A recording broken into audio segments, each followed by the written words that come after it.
Las notas que definen a la Iglesia Católica las conocemos todos los que algo hemos estudiado, al menos cuando éramos niños en el catecismo, son que la Iglesia es una, santa, católica y apostólica. Y la primera nota precisamente es la de la unidad de la Iglesia, de tal forma que si no hay unidad en la Iglesia, pues la catolicidad también desaparece, porque si no es lo mismo el dogma en un sitio que en otro, si no es la misma moral en un sitio que en otro, o si no es esencialmente la misma liturgia en un sitio que en otro, entonces no estamos hablando de una única iglesia. No se puede creer en la Santísima Trinidad en un sitio y no en otro, no se puede decir que una cosa es pecado en un sitio y no en otro. Por lo tanto, la defensa de la unidad en la Iglesia es defender la catolicidad de la Iglesia, defender a la Iglesia como aquella institución querida deliberadamente, explícitamente por Cristo y que tiene la misión histórica de mantener vivo, actualizado pero fiel, el mensaje que dejó Jesucristo.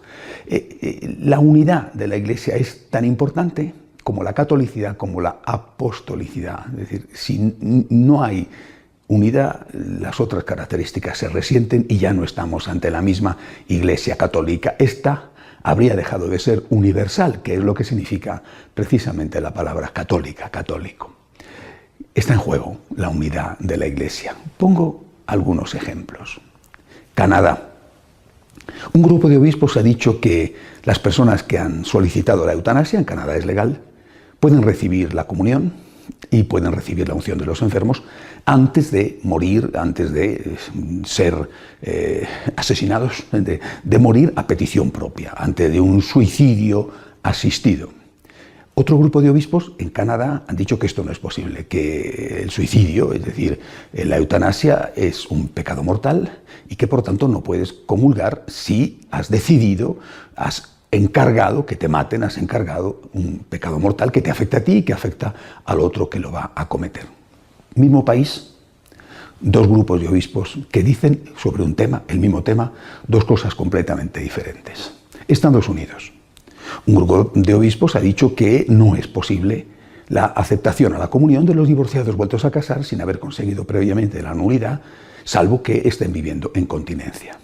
Pero otro grupo de obispos ha dicho que eso no es así, que eso es posible en función de las circunstancias de cada persona, de cada nueva pareja. Es decir, mismo país, una diócesis, la diócesis vecina, ante la misma situación, respuestas distintas. Austria. Un obispo ha dicho que la conciencia tiene límites, que la conciencia no es la última palabra, la palabra definitiva, o en todo caso, si es la última palabra, tiene que estar sometida también a la supremacía de la enseñanza de Cristo, de la enseñanza de la Iglesia. Bueno, mientras que otro obispo ha dicho que no, que la conciencia es la última palabra, definitiva palabra, y que cada uno puede hacer lo que decida que es mejor para él siguiendo su propia conciencia. Es decir, estás en un sitio y te dicen que esto es pecado. Cruzas una calle, entras en otra diócesis y te dicen que esto no es pecado. Y estoy hablando ya digamos, de pronunciamientos mayores, obispos, conferencias episcopales, no digamos ya del lío que se monta cuando un párroco te dice esto y la parroquia vecina justo lo contrario. A veces dentro de la misma parroquia el párroco dice una cosa y el coadjutor, el vicario, dice la contraria. La unidad de la Iglesia está en peligro y con este peligro no solamente va a caer la unidad, sino que va a caer la propia Iglesia entera, la catolicidad de la Iglesia. No es universal una institución que en un sitio dice una cosa y que en otro sitio dice otra. Pero no está ahí únicamente el problema, y ya he empezado por ahí porque es gravísimo, no está ahí únicamente el problema. Hasta ahora todo el debate sobre el valor de las circunstancias ha girado en torno a cuestiones de ética sexual o de ética de la vida, de bioética, por ejemplo, el tema de la eutanasia. Bien, hasta ahí, pero ¿y por qué limitarse a eso? ¿Cuánto tardará en introducirse el debate sobre otros aspectos que afectan al comportamiento del hombre? Por ejemplo, la corrupción, la violencia doméstica, la xenofobia o el racismo, el terrorismo.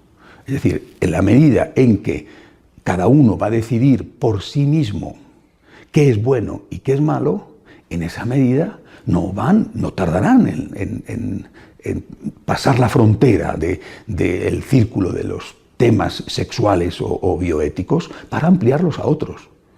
Tú, según tu conciencia, puedes poner una bomba. Y según tu conciencia tú puedes matar a alguien, y según tu conciencia tú puedes ser un racista, un xenófobo, y puedes rechazar absolutamente a los emigrantes y justificar que hagan con ellos cualquier aberración, siempre según tu conciencia. ¿Cuánto tardará en producirse esto? Otra cuestión. El Papa ha dicho claramente en Amoris Laetitia, claramente, que hay que acudir al sacerdote, y que el sacerdote que tiene la formación, se supone, junto con, lógicamente, el consultante, es decir, el fiel, el laico, tienen que ver juntos haciendo discernimiento sobre su situación. Bien, aspirando, luchando por alcanzar la meta suprema, que es la plenitud del amor en cada circunstancia. Bueno, ¿y por qué acudir al sacerdote? Ya son muchas las voces que están cuestionando este recurso al sacerdote, incluso siempre dentro del ámbito, llamémosle así, liberal o progresista. Están, como mucho, aceptan que el recurso al sacerdote, la consulta al sacerdote sea opcional, como mucho. Incluso dicen que esto es una minusvaloración de la autonomía del laico y de la mayoría de edad del laico, que esa obligación de recurrir al sacerdote es ofensiva para el laico. El laico tiene que tener la suficiente capacidad, dicen ellos, para decidir por sí mismo qué es bueno y qué es malo. Debería de escuchar el magisterio, la palabra de Dios, las enseñanzas de la Iglesia, debería, si quiere, escuchar a un sacerdote concreto. Si no quiere hacer esto, no lo haga. O, haciendo esto, tendría que escuchar también otras voces, por ejemplo, voces que proceden de las ciencias sociales, voces que proceden de la opinión pública, de la legislación civil. Es decir, ese recurso a una tercera opinión, que sería la del sacerdote junto con la opinión de la Iglesia, como mucho dicen, es optativo. Y si eso se obliga, se está ofendiendo al laico, al cual se le considera un menor de edad. Dos grandes cuestiones junto con el tema de la unidad. Es decir, a mí me parece que estamos en un punto en el cual claramente se está asumiendo hasta el final las consecuencias de aquel primer pecado original, cuando los primeros padres, Adán y Eva, decidieron optaron por comerse el fruto prohibido, es decir, el fruto del árbol de la ciencia del bien y del mal, y decidir por sí mismos qué es bueno y qué es malo. Pagaron las consecuencias, que fue la pérdida del paraíso. Goya dice que el sueño de la razón produce monstruos. Yo creo que en este momento debemos decir y debemos advertir que la locura de la conciencia produce aberraciones. Ahí está el aborto para demostrarlo. Y no solamente el aborto. Es decir, en la medida en que la conciencia es considerada como esa norma última, que cada uno decide por sí mismo lo que es bueno y lo que es malo, sin tener en cuenta nada que esté por encima, es decir, conciencia norma última, pero sin una norma suprema por encima de la conciencia, que es la enseñanza de la ley natural y la enseñanza de la revelación, si a la conciencia se le quita esa supremacía de la norma en sí misma, la conciencia en muchos casos va a producir aberraciones, va a producir monstruos. Esto está pasando ya.